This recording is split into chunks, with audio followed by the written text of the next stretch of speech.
de faire cette vidéo pour le moi qui avait 18 ans, 17-18 ans, qui voulait lancer son business en ligne, qui savait pas réellement quoi faire, qui avait zéro aucune expérience en fait. La seule expérience que j'avais, c'était juste d'aller à l'école. Donc, et aller à l'école n'allait pas du tout m'aider pour lancer un business.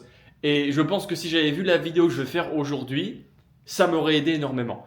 À savoir que cette vidéo aujourd'hui, elle n'est pas scriptée. J'ai fait aucune préparation. La préparation que j'ai fait, c'est les 15 points différents qui font que si on suit ces 15 points et qu'on les applique réellement, la probabilité de réussir dans l'entrepreneuriat ou par exemple spécifiquement sur le e-commerce va être beaucoup plus élevée.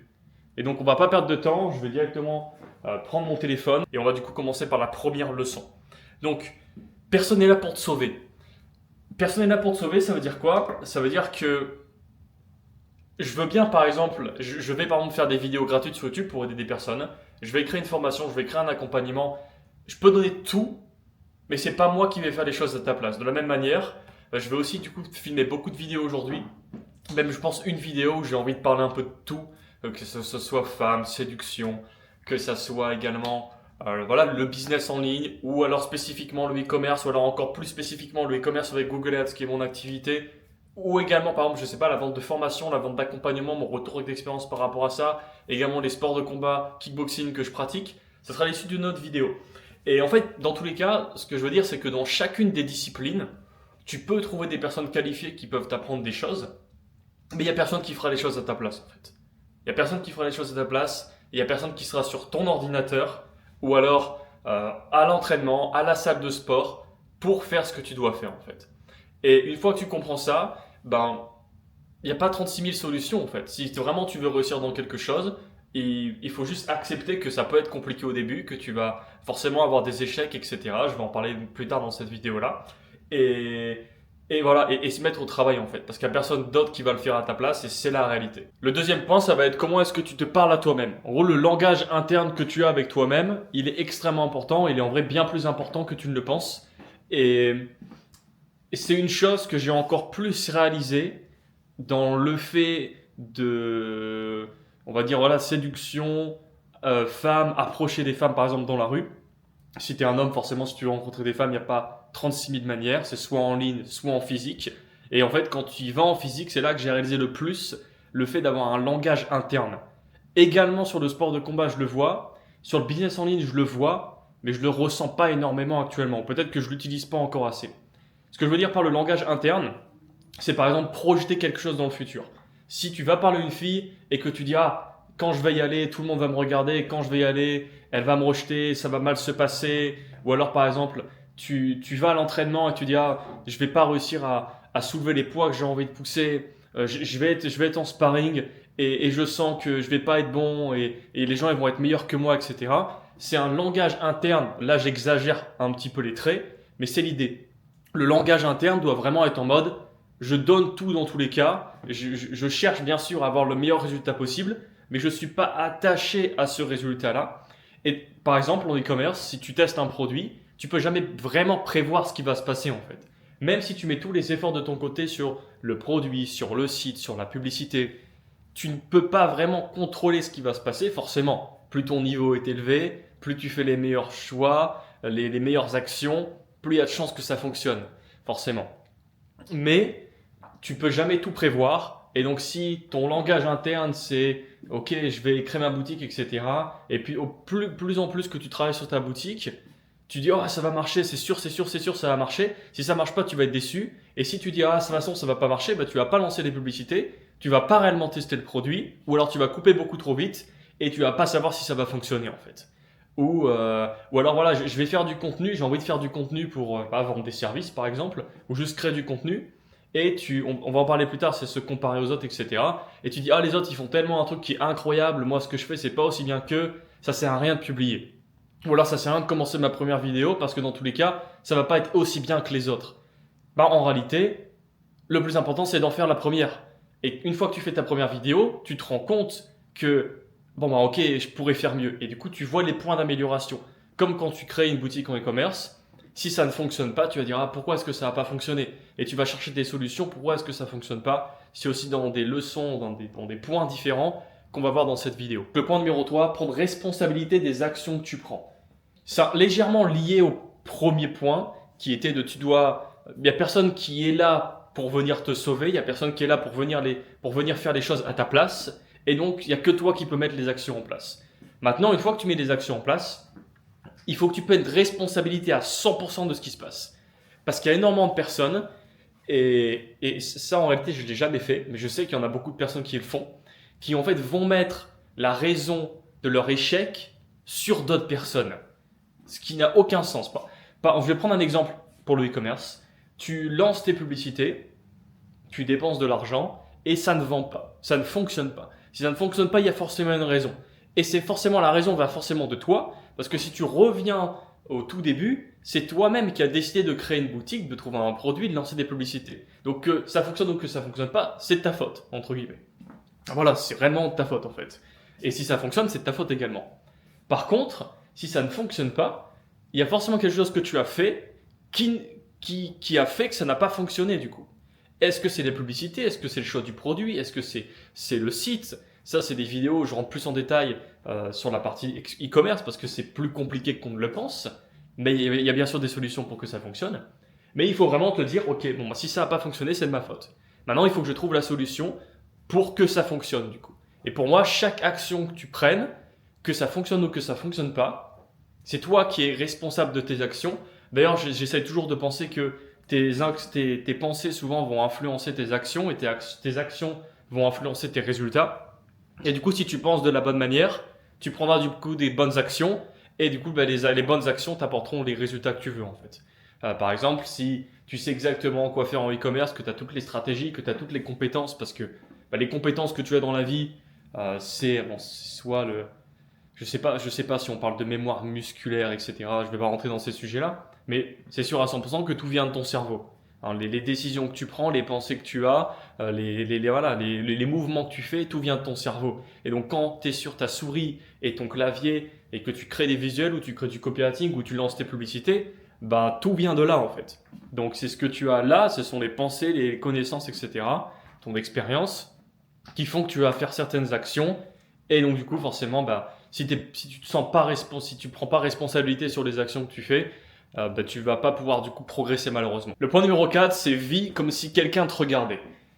Il y a même une fois, j'ai mis en sonnerie sur mon téléphone une vidéo de Joe Rogan qui fait des podcasts et qui présente l'UFC.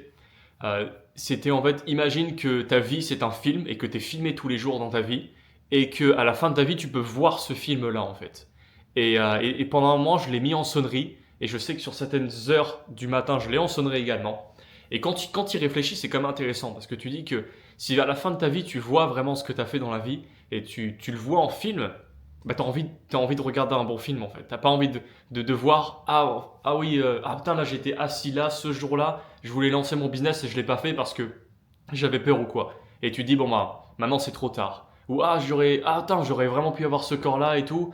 Il y a tellement de fois là où je suis pas allé à la salle de sport, j'ai pas été discipliné, etc. Et du coup, si tu imagines que quelqu'un te regarde, ça pourrait être toi qui te regarde.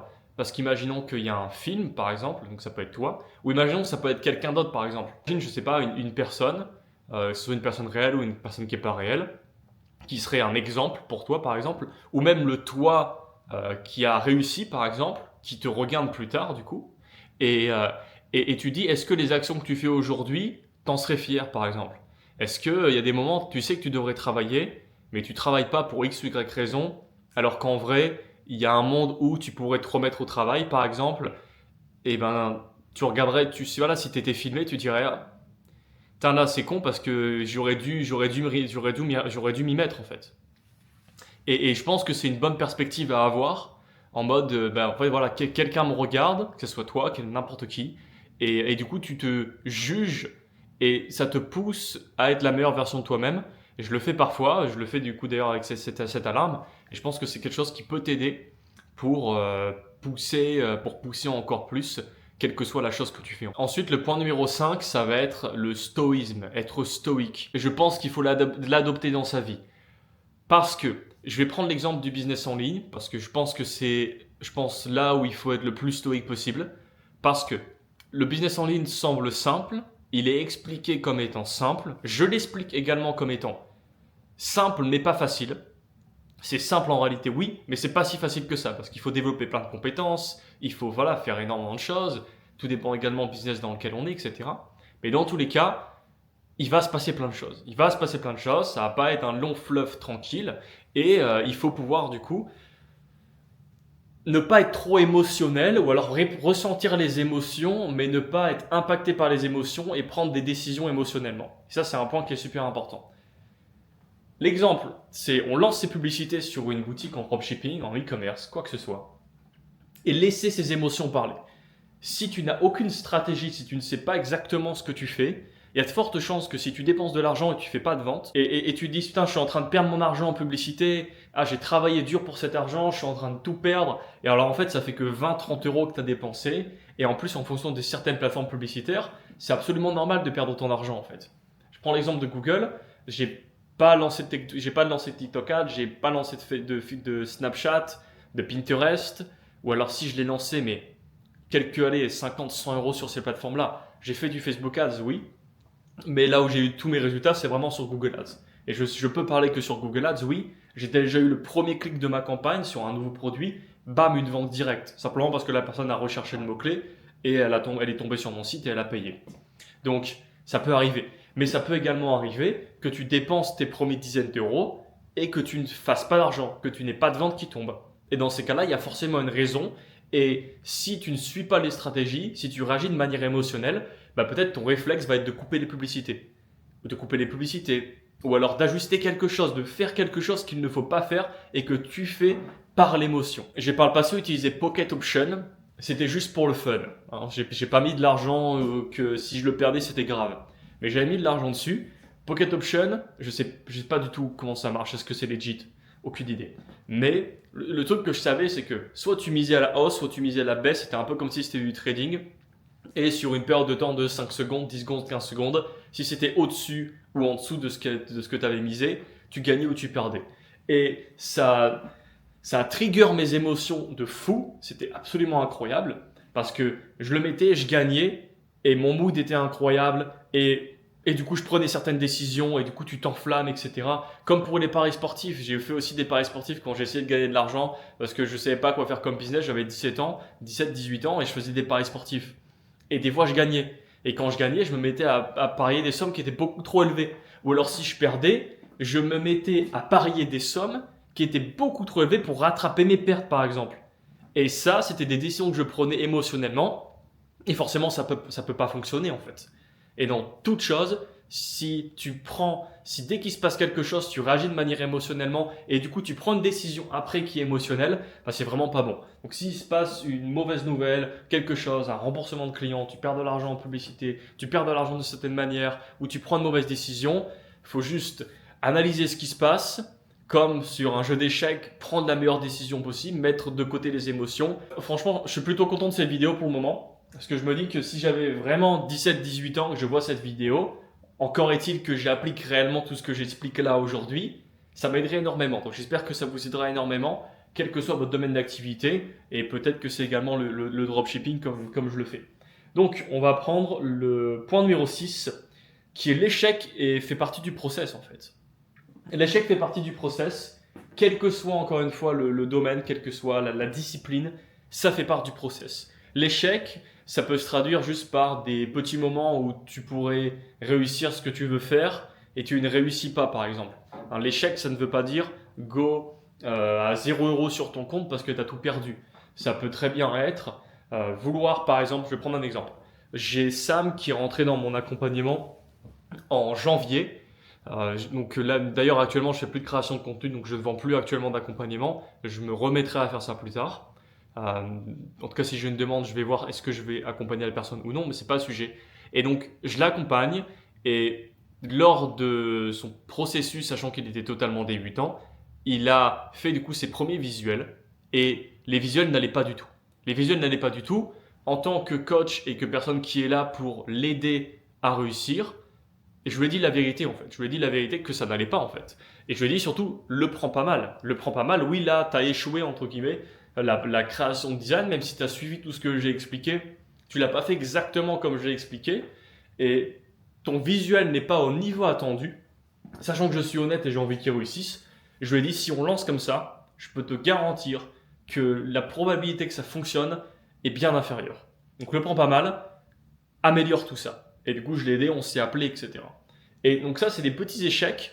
Et encore une fois, du coup, voilà, il a pris ses responsabilités. Oui, j'ai fait un truc qui n'était pas incroyable. Et du coup, il s'est remis en question. Il a cherché à comprendre comment est-ce qu'il pouvait mieux faire, du coup. Donc si t'es par toi-même, c'est par toi-même qu'il faut faire ça. Forcément, moi, j'ai eu un regard sur ce qu'il a fait. J'ai pu, du coup, lui donner un retour pour qu'il sache quoi améliorer et comment l'améliorer. Mais c'était juste un petit échec qu'il a eu. Et comme pour le processus entier du e-commerce qui est de trouver un produit, de créer un site et de lancer ses publicités, c'est possible que le premier test de produit que tu vas essayer ne fonctionne pas et que tu perdes de l'argent en publicité. Ça peut totalement arriver. Et ça, c'est OK. Je ne sais pas combien de produits j'ai testé avec Facebook avant même d'avoir des ventes. Et sur Google, je ne saurais pas dire exactement non plus. Aussi, parce que ce que je faisais, que ce soit sur toutes les étapes du e-commerce, je faisais pas n'importe quoi, mais c'est pas vraiment ce que je faisais à l'époque, c'est pas ce que je fais maintenant en fait. Et aussi pour ça qu'à l'époque ça fonctionnait pas ouf et que je perdais, voilà, 99% du temps, c'était de l'argent perdu et ça ne fonctionnait pas en fait. Donc j'ai accepté. Et ça, on peut parler également de résilience. Si tu es résilient, c'est que même s'il y a un échec, tu dis dans tous les cas, je vais pousser plus loin. Dans tous les cas, je vais chercher une solution. Et du coup, ok, tu as des échecs, mais vu que tu es résilient, par contre, un point aussi que j'ai envie de dire, c'est être résilient, c'est bien. Mais si tu fais quelque chose qui ne fonctionne pas, il ne faut pas continuer à faire cette chose. Parce que si tu fais une chose qui ne fonctionne pas, si tu le fais 1000 fois, à la millième fois, ça va toujours pas fonctionner en fait. Donc, si ton niveau de faire un site internet, si la manière dont tu choisis ton produit, la manière dont tu fais tes publicités, tu ne changes rien, et parce que tu as vu en ligne une personne qui t'a dit oui, c'est important de tester plusieurs produits avant de trouver son produit gagnant, eh ben non. Alors oui, mais il faut faire les choses de la bonne manière. Et pour ça, heureusement, il y a beaucoup plus de contenu en ligne aujourd'hui qui permettent d'apprendre gratuitement. Mais sinon, le mieux, c'est d'avoir forcément une personne qui puisse te dire les choses. Le point numéro 7, développer une compétence pendant que tu es jeune. Très simplement, quand tu es jeune, tu prends beaucoup moins de risques lorsque tu développes quelque chose. Par exemple, si tu es en cours aujourd'hui, tu ne payes pas ta nourriture, tu ne payes pas ton logement, tu as très peu de frais. Alors forcément, pour gagner de l'argent, c'est un peu plus compliqué. Mais il y a toujours des solutions. Moi, j'ai fait de l'argent au début avec Vinted pour me constituer mon capital. Ensuite, une fois que j'ai eu 18 ans, j'ai vendu des services pour gagner de l'argent et ensuite remettre en e-commerce. Donc, il y a toujours des solutions. Mais l'avantage, c'est que quand tu es jeune, tu as beaucoup plus de temps et beaucoup moins de risques lorsque tu te lances que forcément une personne qui a 35, 40 ans, qui a des enfants, où les revenus qu'il a de son travail sont super importants parce que s'il a plus de revenus, il peut plus subvenir à sa famille. Et pour lui, c'est beaucoup plus risqué de passer à l'action et de prendre des risques. Quand on est jeune, qu'est-ce qui se passe au pire? En réalité, qu'est-ce qui va se passer si ça ne fonctionne pas? Tu vas perdre un peu d'argent, tu vas perdre du temps. J'ai envie de dire, c'est pas grave. Et aussi, l'avantage de développer des compétences quand tu es jeune, c'est que après, au fur et à mesure, voilà, forcément que tu grandis, tu deviens plus vieux, après, tu as un bagage de compétences qui augmente, qui augmente, qui augmente. Et là, j'ai 22 ans, je viens d'avoir 22 ans, et j'ai plein de compétences en e-commerce, également spécialement avec la publicité Google Ads. Si je me relance demain avec TikTok Ads, oui, je sais faire toutes les étapes du e-commerce, mais pour la publicité, il faut que je connaisse les stratégies, il faut que je sache quoi faire par rapport aux stratégies sur TikTok Ads. Donc je repartirai entre guillemets de zéro pour la publicité TikTok Ads par exemple. Mais j'ai tout mon bagage de connaissances et d'expérience en e-commerce qui aujourd'hui me permet de faire des vidéos sur YouTube, qui me permet d'avoir une autorité dans ce domaine-là et qui me permet que des personnes me fassent confiance et qu'elles rejoignent le service que je vais proposer, accompagnement, etc. Et en plus de leur apporter des résultats. Par exemple, aujourd'hui, ça doit faire un peu plus d'un an que je me suis mis au kickboxing. Je commence à avoir un bon niveau. Je vais pas m'arrêter. Dans 10 ans, je vais avoir un niveau absolument incroyable. Et c'est ça dans tous les domaines. Et plus tôt tu commences, mieux c'est. À savoir qu'il n'est jamais trop tard pour commencer. Et forcément, plus on est jeune et plus on commence à développer des compétences quand on est jeune, meilleur c'est simplement. Le point numéro 8 est de ne pas écouter les autres. Si tu écoutes les autres, c'est soit des personnes qui ont déjà fait ce que tu as envie de faire, ou des personnes qui ont peut-être voulu faire ce que tu as envie de faire, mais dans tous les cas, qui ne l'ont pas fait. Donc, il y a deux catégories de personnes, ceux qui l'ont fait, ceux qui ne l'ont pas fait. Si tu écoutes des personnes qui ne l'ont pas fait, à moins qu'ils aient de très bonnes intentions envers toi, ce qui est toujours très rare parce que je pense que l'humain est toujours euh, concentré sur soi-même, ce qui est, je pense totalement normal. Et donc, il y a beaucoup de personnes du coup qui limite aimeraient que ça ne fonctionne pas pour toi parce que ça n'a pas fonctionné pour eux. Ou alors il y a des personnes qui, par exemple, je vais prendre l'exemple des parents, qui préféraient la sécurité pour leurs enfants, en espérant qu'ils aient un avenir stable et que toutes les choses se passent bien, etc. Et en effet, se lancer dans l'entrepreneuriat, il y a des aléas, on ne sait jamais ce qui peut se passer, on va dire, et c'est risqué en fait. Et c'est d'autant plus risqué pour une personne qui n'a jamais fait d'entrepreneuriat. Une personne qui a été salariée avec la sécurité d'avoir son salaire tous les mois pendant des dizaines d'années, imaginez demain que l'argent qu'elle a tous les mois dépend uniquement d'elle et non de son salaire. Ça paraît inimaginable et ça paraît même terrifiant pour certaines personnes. Alors que pour moi, et peut-être pour toi également, en fait ça paraît juste la bonne solution, ça paraît normal. Oui, ça me semble un petit peu risqué, mais en réalité, je sais pas, je sens que ça va le faire. Et il faut se faire confiance à ce moment-là. Et si tu commences, je pense, à parler de ça à tout le monde et d'expliquer ce que tu vas faire, même peut-être demander l'avis à d'autres personnes, etc., c'est pas la bonne solution. C'est pas la bonne solution. Et même parfois demander l'avis à qu'est-ce que tu penses de mon site internet que j'ai créé, etc. L'avis de chacun est toujours différent et il vaut mieux pas écouter dans tous les cas le conseil des autres. Je dirais uniquement écouter le conseil des autres lorsque ces personnes sont au niveau où tu veux être du coup. Et bien sûr vérifier que les informations qu'elles te donnent sont réelles, qu'elles sont bonnes et que ces personnes-là ne soient pas mal intentionnées et qu'elles ne souhaitent pas que tu te lances et que tu échoues. Donc après c'est aussi compliqué de vérifier si les informations sont bonnes lorsqu'on les a jamais eues. On ne peut pas savoir si c'est vrai si on n'a jamais eu ces informations-là, on ne sait pas. Mais ce que je veux dire c'est que voilà, en généralité, les personnes qui sont là où tu veux être, il faut mieux écouter ces personnes-là qui te donnent des conseils que les personnes qui sont là où tu ne veux pas être et qui n'ont pas l'expérience où tu veux être. Et également, la vision est totalement faussée des personnes qui n'ont absolument aucune expérience. Si tu demandes à une personne qui a jamais fait de e-commerce, elle va pas vraiment savoir quoi répondre, ou alors elle va faire l'experte, mais en réalité, elle ne sait pas du tout. Et donc, tu peux pas demander comment est-ce que réussir dans n'importe quel domaine à une personne qui n'a pas réussi dans ce domaine-là. C'est ça que je veux dire. Et les personnes qui peut-être peuvent te démotiver et te dire que, par exemple, le e-commerce c'est risqué, le business en ligne c'est risqué, tu devrais pas faire ça, tu devrais plus faire des études, etc. Au bout du compte, c'est ta vie, c'est tes propres décisions. Et prendre parfois ces décisions-là sont des décisions qui sont compliquées et qui très souvent vont à l'encontre de la décision que de l'avis des parents en réalité. Mais dans ce genre de cas, il faut dire écoute, je fais quand même mes propres choix aujourd'hui et que ça ne vous plaise ou non, je vais le faire dans tous les cas. Moi en tout cas, c'est ce que j'ai fait et c'est ce que la plupart de mes amis entrepreneurs ont fait. Et c'est pas un moment qui est extrêmement facile, mais c'est un moment qui est obligatoire dans le cas où tu veux par exemple quitter tes études, etc. Et c'est ce que j'ai fait. Maintenant, le point numéro 9, développe un bon mindset et garde ce bon mindset. Parce que le mindset, c'est quoi? Mindset, ça veut dire l'état d'esprit. Le fait d'avoir un certain état d'esprit, parce que tout à l'heure, je parlais que tes pensées vont influencer tes actions et tes actions vont influencer tes résultats. Forcément, du coup, la manière dont tu penses, la manière dont tu réfléchis va influencer tes résultats. Et ton objectif quand tu fais du business, et ton objectif lorsque tu veux devenir bon dans quelque chose, c'est d'avoir des résultats en fait. Donc, tu veux optimiser les choses pour avoir des résultats. Et si tu développes un mindset où dès que tu rencontres la première difficulté, tu vas te démotiver, ou dès que tu as une vente par exemple, tu as une motivation de fou et tu as envie de bosser, de pas t'arrêter, de pas dormir la nuit. Et puis par contre, quand tu n'as pas de vente, c'est totalement l'inverse et tu ne travailles pas comme tu devrais travailler. Ou tu pourrais très bien le soir avoir une motivation de dingue. Ça m'est arrivé le soir, tu as toujours une motivation de fou, ça arrive pour beaucoup de personnes, et tu te réveilles le matin et tu as l'impression d'avoir reset par exemple. L'objectif, c'est que tu puisses avoir la motivation, les ambitions que tu as des fois à 1h, 2h du matin dans ton lit, et que le lendemain matin, tu te réveilles et que tu as toujours le même mindset, le même état d'esprit le matin simplement. Et par exemple, tu peux également te mettre des règles.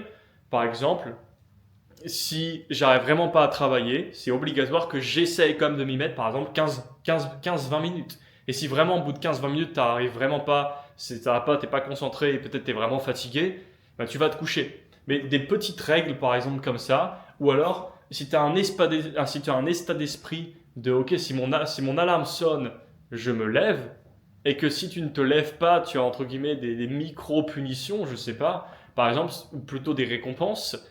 Par exemple, tu te réveilles bien le matin, ben, je sais pas, tu as le droit de manger quelque chose quand tu te lèves. Et tu sais que si tu t'es pas levé à l'heure où tu devais te lever, que tu t'es dit le soir d'avant, ben, tu ne peux pas manger ce magnifique petit déjeuner, par exemple. Ça, c'est pour moi des choses qui me permettent de, on va dire, m'aider à prendre certaines bonnes actions, certaines habitudes.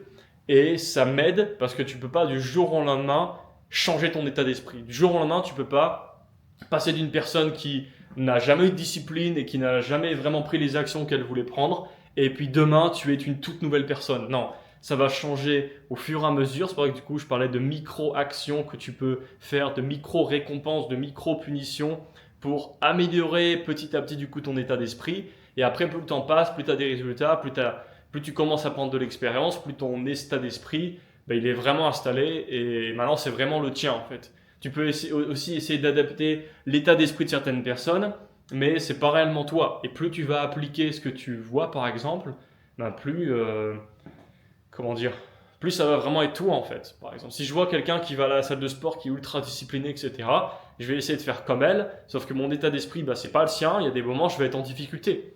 Et par contre, au fur et à mesure, bah, en fait, l'état d'esprit va devenir le mien, parce que je m'entraîne tous les jours, et bah, oui, je suis une personne qui s'entraîne tous les jours, et j'ai cet état d'esprit que j'en ai la capacité, et je suis capable de le faire du coup. Donc voilà, développe le bon état d'esprit, qui te permet d'avoir le résultat dans le domaine dans lequel tu veux avoir, et surtout garde-le après pour essayer de ne pas avoir de mauvaises habitudes qui s'installent. Donc le point numéro 10, c'est de ne compare pas aux autres. Ça, c'est quelque chose que j'ai beaucoup fait au début. Et si je devais me parler à moi quand j'avais 18 ans, je me dirais, ne te prends pas la tête avec ça. Ne te prends pas la tête à regarder tous les gens qui semblent avoir une vie parfaite, qui semblent réussir, qui semblent ne pas avoir les problèmes que j'ai par exemple. Et pour moi, il faut s'inspirer des personnes qui réussissent, que ce soit une inspiration, mais ne pas se comparer aux autres en fait. Ne pas se comparer aux autres, ne pas se juger les autres, du coup ne pas, parce que plus tu juges les autres, plus tu vas parfois penser que les autres te jugent par exemple. Enfin, il y a une méthode qui fait que si tu arrêtes de juger les autres, tu vas du coup penser que tout le monde pense comme toi, et du coup tu vas penser que personne ne te juge, alors qu'en réalité énormément de personnes jugent les autres personnes. Mais si toi tu juges personne, alors tu vas avoir l'impression que personne ne te juge par exemple. Et donc je disais de ne pas se comparer avec les autres. Sers-toi-en en tant que motivation, mais te dis pas ah je suis nul, ah j'arrive pas à faire ce que les autres font, etc. Il y a tout le monde, voilà, réussir dans des domaines qui sont difficiles et dans lesquels il y a beaucoup de compétition et dans lesquels ceux qui réussissent sont déjà de très haut niveau, c'est difficile d'arriver à leur niveau en un claquement de doigts. Donc oui, s'il y a des marques aujourd'hui en e-commerce qui font énormément d'argent et que les gens qui ont créé ces marques-là sont en effet très talentueux et très bons, tu peux le devenir aussi. Mais voilà, il faut se servir de ça comme motivation et non comme chose voilà, mais les mettre sur un piédestal et que toi tu es ici et tu penses que tu es vraiment mauvais, parce que ça ne sera pas du coup le bon langage interne pour toi évoluer. Maintenant, le point numéro 11 sur les 15 points que j'ai envie d'aborder sur la vidéo, fais ce que tu as dit que tu allais faire. Parce que si tu as dit que tu allais faire quelque chose et que tu ne le fais pas, tu renvoies une image aux autres de quelqu'un qui dit des choses et qui ne les fait pas. Ensuite, tu perds la confiance des autres. Si tu dis à quelqu'un que tu vas faire quelque chose et que finalement tu le fais pas, on comprend on peut pas compter sur toi. Donc ça, c'est pas bien, c'est vrai, c'est pas ouf.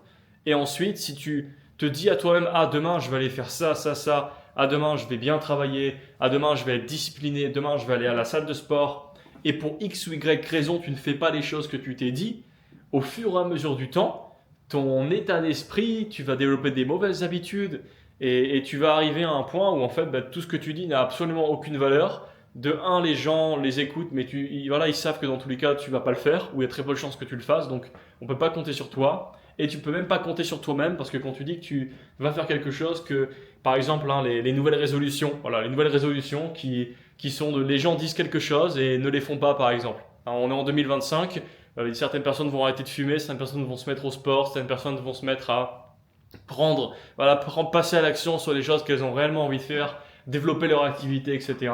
Et puis au final, on oublie très rapidement ce qu'on a dit et ça passe aux oubliettes. Et année après année, en fait, ça devient normal pour certaines personnes de dire des choses qu'elles vont faire et de ne pas les faire en fait. Moi, si je commence à me dire demain je fais quelque chose et je le fais pas, intérieurement je me sens mal.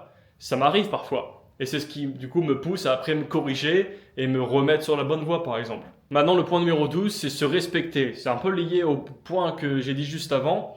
Parce que si tu veux, par exemple, que d'autres personnes te respectent, que respectent ce que tu fais, tes actions, ce que tu dis, etc., mais il faut également que tu te respectes toi en premier, en fait.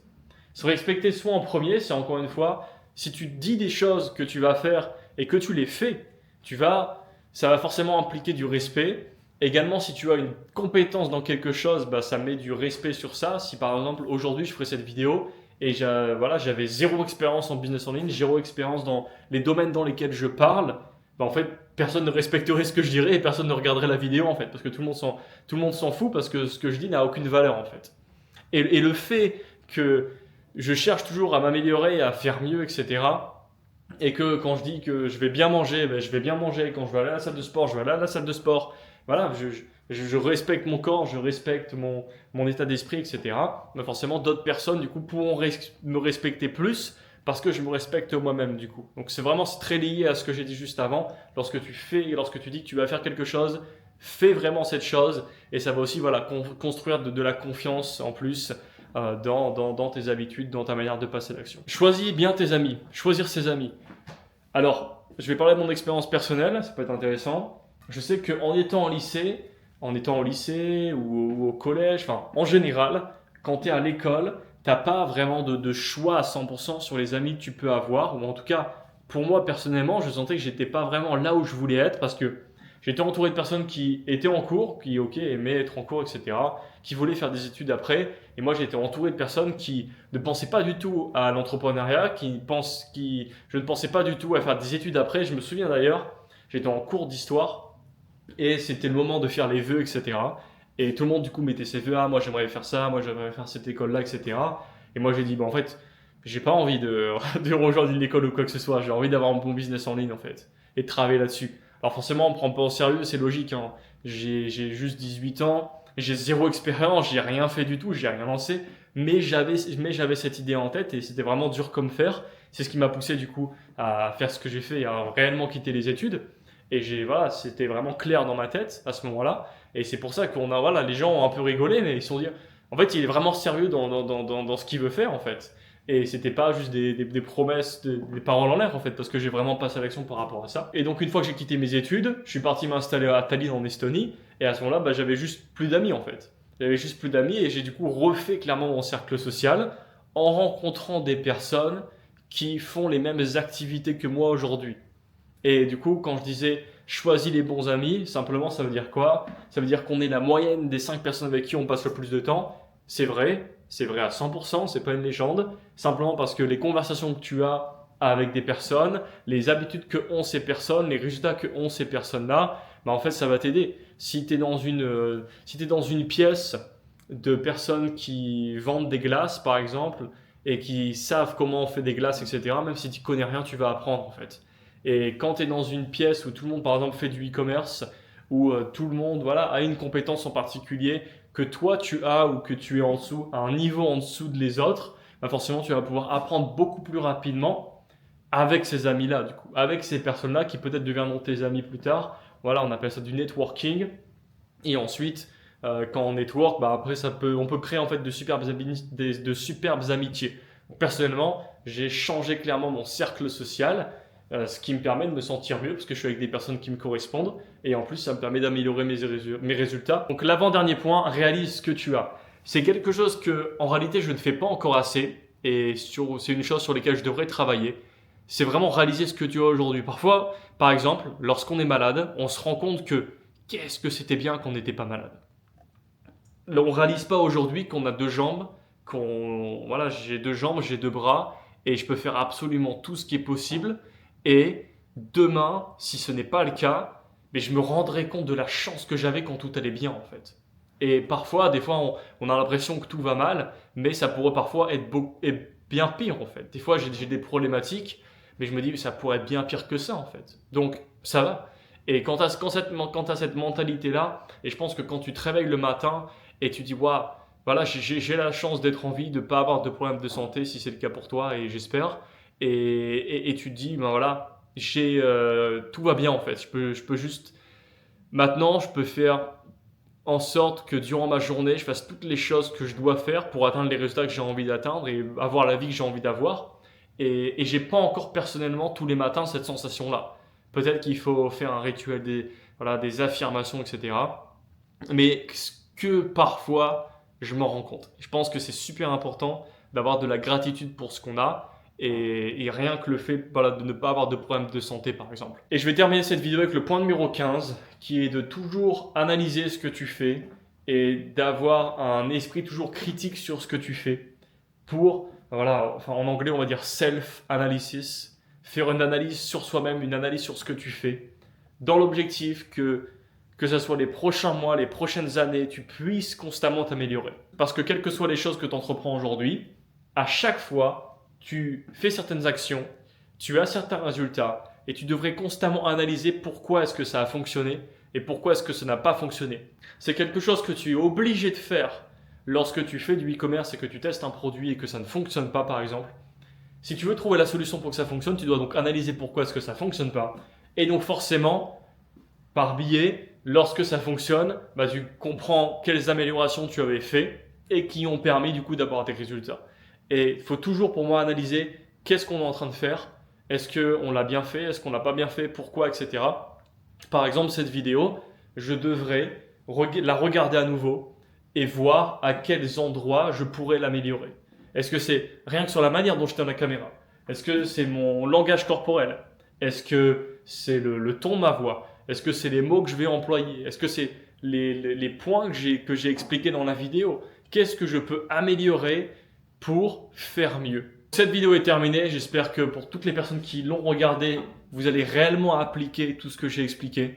Parce qu'encore une fois, avant que je me lance dans toute cette aventure entrepreneuriale, si j'avais vu cette vidéo et si j'avais vraiment écouté cette vidéo, je pense que si c'était moi-même qui me regardais moi-même plus tard, j'aurais eu vachement confiance en cette personne-là et j'aurais vraiment appliqué tout ce que j'ai expliqué. Donc j'espère que en tout cas tu vas le faire parce que je suis sûr à 100% que ça va t'aider.